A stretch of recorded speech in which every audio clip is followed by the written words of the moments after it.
자, 기드온이라는 사사가 300명이라는 하나님의 계획에 의해서 선발된 군사들과 함께 수만 명이나 되는 미디안 대군을 물리치는 놀라운 승리를 거두게 됩니다. 그러면서 그 미디안의 그 부족들로 이루어진 방백들, 쉽게 말하면 족장들이라고 할 수 있겠죠. 오렙, 스앱, 또 세바, 살문나 이런 사람들 다 붙잡아서 처형을 합니다. 근데 그 과정 가운데서 기드온의 마음속에 이 전쟁이 하나님께서 명령하셔서 하는 전쟁이긴 했지만 그 한쪽 마음속에는 자기 가문을 해한 그 미디안 족속에 대한 원한이 있었던 거죠. 그래서 그 개인적인 감정을 가지고 복수심에 불타올라서 또 참전한 전쟁이기도 했습니다. 그렇게 어쨌든 기드온이 미디안의 소나기에서 이스라엘 백성들을 구원해냈어요. 이제 그 이후의 이야기입니다. 그 이후에 여러분, 우리가요 어떤 물건을 사게 되면 작은 물건이라도 설명서가 들어 있습니다. 아이들 장난감도 그렇고 가전제품도 그렇습니다. 간단한 물건 같은 경우는 뭐 설명서 굳이 볼 필요도 없이 그냥 뭐 바로 작동을 할 수 있죠. 근데 여러분, 좀 복잡한 가전제품 내지는 여러분 집을 짓는다고 생각해 봅시다. 그러면 그 설계도 없이 집을 지을 수 있을까요? 머릿속에 그림만 그려가지고 생각만으로 집을 지을 수 있을까요? 그냥 요만한 오두막이나 원두막 하나 짓는데도요 복잡한 설계도가 필요합니다. 제가 저희 사무실 한쪽 기퉁이에 1인 기도실을 만들었는데 제가 그걸 만들면서 몇 날 며칠을 고민을 했어요.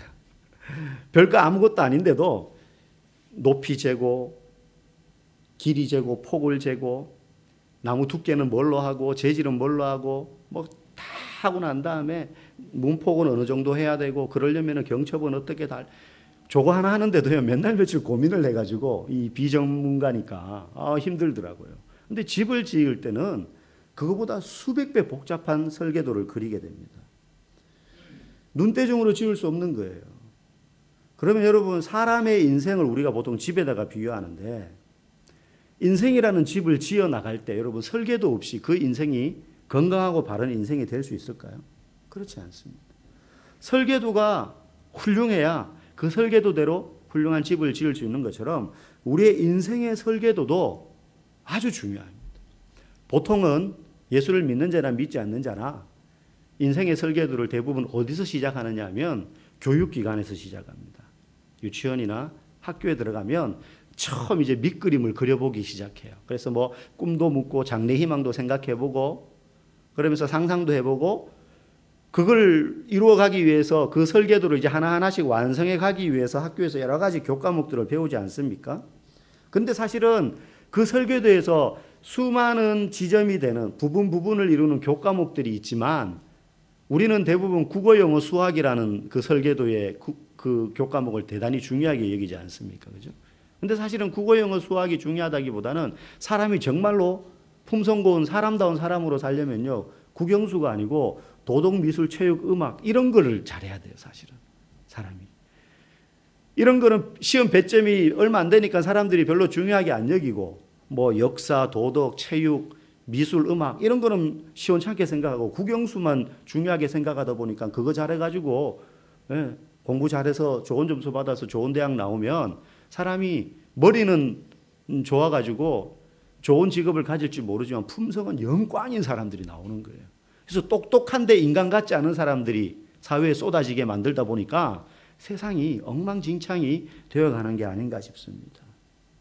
마찬가지로 성도도요. 신앙생활을 하는데 바른 설계도를 따라 신앙의 집을 지어야 돼요. 그러면 신앙생활을 바로 할 수 있는 그 바른 설계도가 뭐냐? 그게 바로 이 하나님의 말씀인 성경입니다. 다른 게 없어요. 이 설계도에 충실하게 우리가 신앙의 집을 짓지 않으면 결국에 교회는 오래 다녔는데 세상에서는 손가락질을 받는 이상한 신앙인이 나오게 되어 있습니다. 그 사람은 성경과 전혀 상관없는 신앙의 집을 지어온 거예요. 설계도가 있는데도 설계도를 쓰지 않는 거예요. 설계도를 보지 않는 거예요. 그러니까 그 인생의 집이 이상해질 수밖에 없어요. 그래서 분명히 교회에서는 직급이 올라가고 뭐 직분을 받고 하는 일도 많아지고 그런데 신앙의 경험은 이것저것에서 풍부한데 바른 설계도와 전혀 상관없이 그 사람의 신앙의 집이 세워져 올라갔기 때문에 밖에서 볼 때 저 사람은 교회 다닌다고 하는데 왜 저러지? 라는 평가를 받게 되는 겁니다. 오래 다녔지만 설계도와 상관없이 인생의 신앙의 집을 지었기 때문입니다. 이 성경은 하나님과 우리의 관계에 대해서 잘 그려놓은 설계도이기 때문에 성경을 잘 알아야 돼요. 그래서 여러분, 우리가 그렇게 성경을 읽어라 하는 겁니다. 여러분 아마 온라인으로 성경을 다 열심히 읽고 또 듣고 계시리라고 믿습니다. 우리가 지금 매주 사사기를 보고 있는데 이 사사기는 그야말로 주어진 설계도대로 살지 않은 인간들의 마지막이 어떻게 되는지를 사사들마다 그 끝자락이 어떻게 되는지를 통해서 보여주는 적나라한 현장이에요. 오늘 본문 22절 말씀 한번 앞을 보시면서 읽어보겠습니다. 시작. 당신이 우리를 미디안의 손에서 구원하셨으니 당신과 당신의 아들과 당신의 손자가 우리를 다스리소서. 지금 이게 무슨 말이냐면 백성들이 기드온에게 요청하는 말이에요. 미디안으로부터 이 기드온이 이스라엘 백성을 구원해냈습니다. 사사로서. 오랫동안 지속되던 미디안의 압제에서부터 이 기드온이 리더가 되어서 사사가 되어서 이스라엘 백성을 구원해냈고 또 기드온이 사는 날 동안에 오늘 본문에 보니까 40년 동안 미디안이 감히 이스라엘을 넘볼 생각을 못해서 평온을 유지합니다. 그래서 백성들이 말합니다. 당신이 그리고 당신의 아들과 당신의 손자가 우리를 다스려 주십시오. 무슨 말이에요 지금? 왕이 되어달라는 거예요. 왕이 되어달라는 거예요. 지금 백성들의 이 요구가 언뜻 타당해 보이지만 사실 이 말부터 시작해서요. 점점 타고 들어가면 그들 마음속에 누가 자신들의 왕인지를 벌써 잊어버린 거예요. 이 승리가 누구에게서부터 주어진 것인지를 잊어버린 것입니다. 왕을 요구하는 그들의 마음속에는 하나님보다 지금 누구를 더 신뢰하고 있습니까? 기드온을 더 신뢰하고 있습니다. 당신이 우리를 다스려줘야 되겠습니다. 당신이. 그때 기드온이 거절합니다. 23절 말씀. 내가 너희를 다스리지 아니하겠고 여호와께서 너희를 다스리시리라. 기드온이 아주 멋있게 거절을 합니다. 근데 여기까지만 보면 역시 아직 기드온이 사사로서 그래도 바른 중심을 가지고 있구나. 이렇게 생각할 수 있는데 오늘 본문 우리가 읽은 35절까지 쭉 가다 보면 사실 기드온의 그 입바른 소리와 다르게 그의 행동은 전혀 엉뚱한 방향으로 흘러가고 있다는 걸 우리가 발견하게 돼요. 말과 다른 행동을 한다는 거예요. 말과 다른 행동. 자, 24절 말씀 한번 읽어봅시다. 기드온이 또 그들에게 이르되 내가 너희에게 요청할 일이 있으니 너희는 각기 탈취한 귀걸이를 내게 줄지니라. 우리를 다스려 주세요 라고 요청하는 백성들의 요구는 거절하면서 백성들한테 많은 물질을 요구합니다. 미디안을 물리치면서 거두어들인 전리품들이 있잖아요. 그 전리품이 어마어마하단 말이죠. 그 전리품들 그 중에 귀걸이를 내게 다오. 다 달라고는 안 하는데 그 중에 귀걸이를 내게 달라는 거예요. 내게 달라는 거예요. 왜냐하면 그들은 이스마엘 사람들이었기 때문에 이런 장식을 많이 했다고 성경은 말합니다. 왕이 되어달라는 요청은 거절하는데 무슨 생각인지 이 기드온이 재물을 요구합니다. 원래 전쟁에서 승리한 전리품은 하나님께 드려야 돼요. 아니면 진짜 왕이 있는 나라라면 그걸 왕이 가져야 되는 겁니다. 그 승리의 영예를. 가장 큰 부분, 가장 먼저 왕이나 하나님께 올려드려야 돼요. 그런데 말은 나는 너희들의 왕이 되기 싫어. 하나님이 너희들의 왕이야 하면서 하나님이 받으셔야 될 영예를 지금 기드온이 가지려고 하는 거예요. 두 번째 또 기드온의 요청이 있습니다. 27절 말씀 시작. 기드온이 그 금으로 에봇 하나를 만들어 자기의 성읍 오브라에 두었더니 자 기드온이 요청하니까 백성들이 예, 알겠습니다 하면서 귀걸이를 다 모아다 줘요. 그 양이 어마어마했어요. 그 귀걸이를 금 귀걸이를 모아가지고 뭘 했느냐? 그걸 녹여서 에봇이라는 걸 만들어요. 여러분 에봇이 뭐냐면 대제사장이 성막에 들어가서 특히 이제 그 성막 안에 있는 지성소에 법궤가 있지 않습니까? 거기에서 하나님 앞에 제사를 드릴 때에 원래는 세마포 하얀 옷을 입는데 제사 드리러 들어갈 때는 그 하얀 제사장의 의복 위에 에봇이라는 요즘으로 말하면 조끼 같은 거예요. 앞 뒤에 이렇게 그래서 머리로 뒤집어서 팔을 이렇게 내밀게. 그러면 이제 앞뒤에 이렇게 두꺼운 가죽 조끼라고 생각하시면 돼요.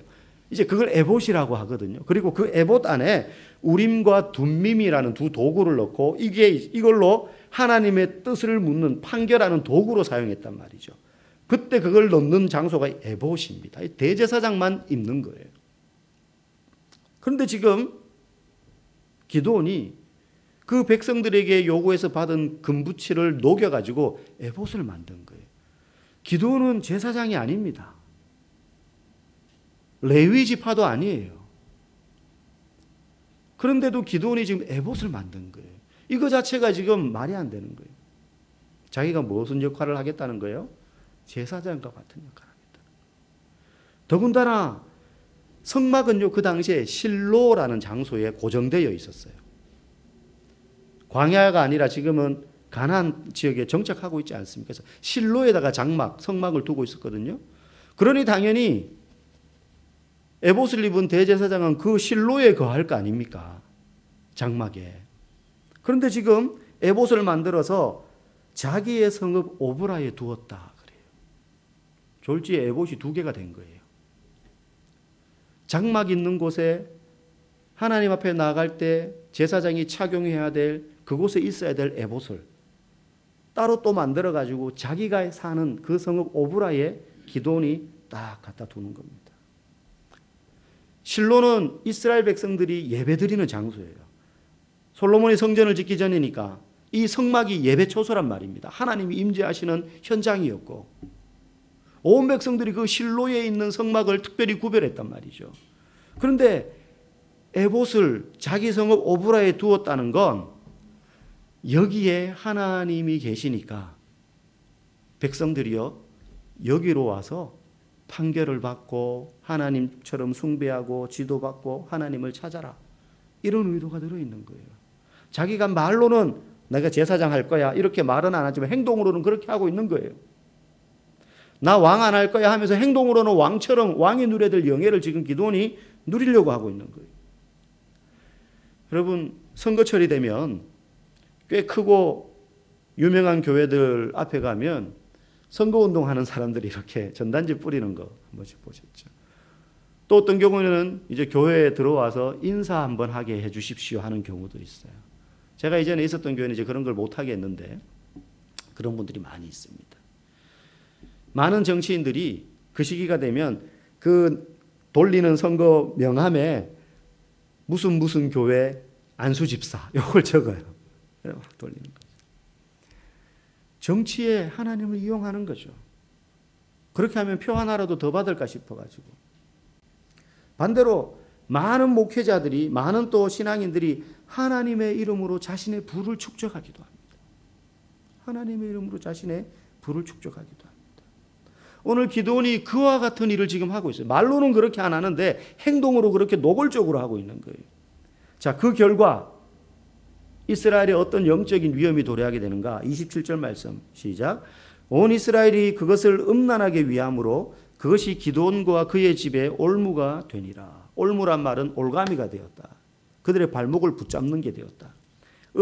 그것을 음란하게 위했다 하는 말은 우상숭배하게 되었다는 거예요. 그 에봇을 기드온의 의도대로 이스라엘 백성들이 섬기는 거예요. 실로에 가지 않는 사람들은 오브라에 있는 그 기드온이 부어 만든 에봇 앞에 와서 그걸 마치 하나님처럼 섬기기 시작하는 거예요. 여러분 하나님을 버린 게 아닙니다. 이스라엘 백성들이. 하나님을 버리지 않았는데 어떠한 것으로도 하나님을 표방하는 형상 만들지 마라 그랬는데 에봇을 하나님처럼 또 섬기기 시작하는 거예요. 그게 이스라엘 백성들의 올무가 됩니다. 그런데 28절에 희한한 표현이 하나 나와요. 읽어봅시다. 시작. 미디안이 이스라엘 자손 앞에 복종하여 다시는 그 머리를 들지 못하였으므로 기드온이 사는 40년 동안 그 땅이 평온하였더라. 전쟁은 없어요. 미디안이 다시는 이스라엘을 넘보지 않아요. 기드온이 살아있는 동안에는 적어도 40년 동안이나 무려 평온해요. 별일 없는 것 같죠. 그런데 이 평화는 위장된 평화예요. 온전하지 못한 평화예요. 왜? 예배 없는 평화이기 때문에 그렇습니다. 순종 없는 평화였기 때문에 그렇습니다. 우상 숭배하면서도 누리는 평화였어요. 그런데 이 평화는 그래서 폭풍전야입니다. 평온하고 아무 일 없고 먼지 하나 일지 않고 잠잠한데 그 뒤에 어마어마한 폭풍이 밀려오는 거예요. 어마어마한 폭풍. 기도는요, 이제 점점점 왕처럼 행세합니다. 뒤편에 보니까 기도원이 사는 날 동안 이제 평화스러운데 기도원의 가정사에 대해서 언급해요. 기도원이 아내를 많이 뒀고 자녀를 70명이나 낳았다 그랬어요. 40년 동안 평화를 누렸으니까 70명의 자녀를 낳았고 그중에 첩이 낳은 아들의 이름이 나옵니다. 70명의 자녀를 한 아내에게서 낳았을 리는 없잖아요. 여러 아내를 뒀고 그중에 첩이 낳은 아들이 있는데 그 아들의 이름을 아비멜렉이라고 하였더라 이렇게 말해요. 아비멜렉. 여러분 아비멜렉의 뜻이 뭔지 아세요? 나의 아버지는 왕이시다 이런 뜻이에요. 기드온이 자기 아들의 이름을 그렇게 지은 거예요. 나의 아버지는 왕이시다. 무슨 말이에요? 내가 왕이다 이 뜻이에요. 내가 왕이다. 백성들의 요구를 거절했지만 거절한 것 외에 그가 행하는 모든 행동은 왕으로서의 행동을 하고 있는 거예요. 이게 더 나빠요. 아닌 척하면서 다 하는 거. 아닌 척하면서 다 하는 거. 하나님의 은혜와 통치에 대해서 머리로만 알았지 마음으로 전혀 이해하지 못하고 있습니다. 머릿속에 하나님에 대해서 아는 것과 삶으로 실제 믿어서 행동하는 것 차이에는 큰 갭이 있죠. 사사들은요, 자신의 지위를 강화하는데 하나님의 능력을 이용하기도 했습니다. 그 대표적인 사람이 기드온이에요. 우리가 이 기드온의 모습을 보면서 깨달아야 될 것 한 가지가 있습니다. 그것은 그와 너무나 대조적인 참된 사사이신 예수님입니다. 여러분 우리는 성경을 읽다가요, 정말로 훌륭한 인물, 요셉 같은 사람, 다윗 같은 사람, 이런 사람들을 보면서, 모세 같은 사람들을 보면서 그 사람들의 모습 속에서 예수님의 흔적을 우리는 찾아볼 수 있습니다. 인내하시는 모습, 인내하는 모습, 사랑하는 모습, 다른 사람을 위해서 희생하는 지도자의 모습, 이런 것들을 통해서 우리는 예수님의 흔적을 찾아볼 수 있는데, 반대로 이 기드온의 실패, 그리고 마지막 인생에 이르러서 이렇게 하나님으로부터 멀리 떠나 스스로가 왕이 되려 하고 이스라엘 백성들이 음란하게 우상 숭배하는 길로 들어서게 하는 이 기드온의 모습을 통해서 그 반대 자리에 있는 예수님의 모습을 우리는 또 찾아볼 수가 있어요. 예수님은 사사들과 달랐어요.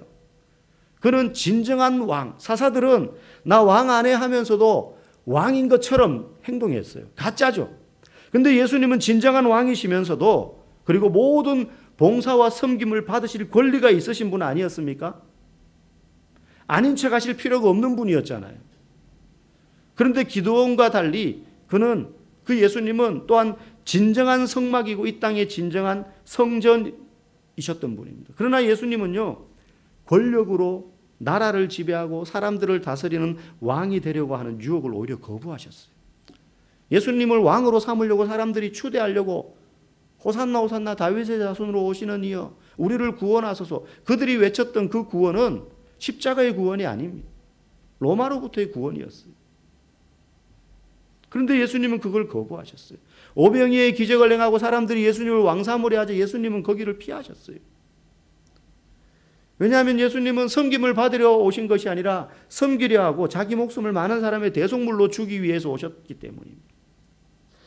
예수님의 성공의 방식은 자기를 높이는 것이 아니라 실패하고 자신을 낮춤으로써 우리를 구원하는 것이었어요. 사사들은 그렇지 않았습니다. 하나님의 영광을 이용해서 자신을 높이는 것으로 성공하려고 했습니다.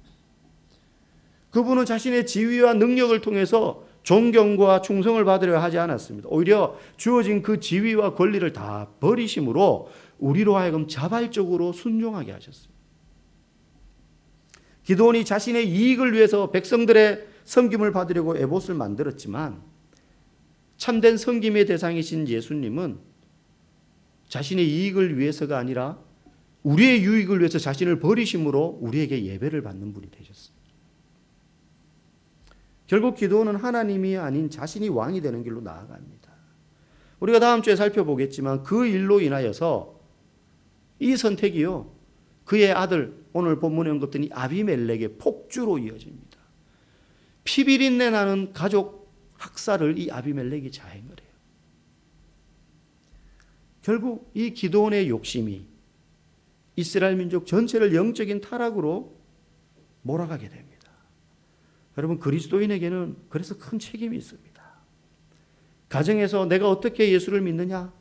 직장에서 내가 어떻게 예수를 믿느냐? 지역에서, 가문에서 내가 어떻게 예수를 믿느냐?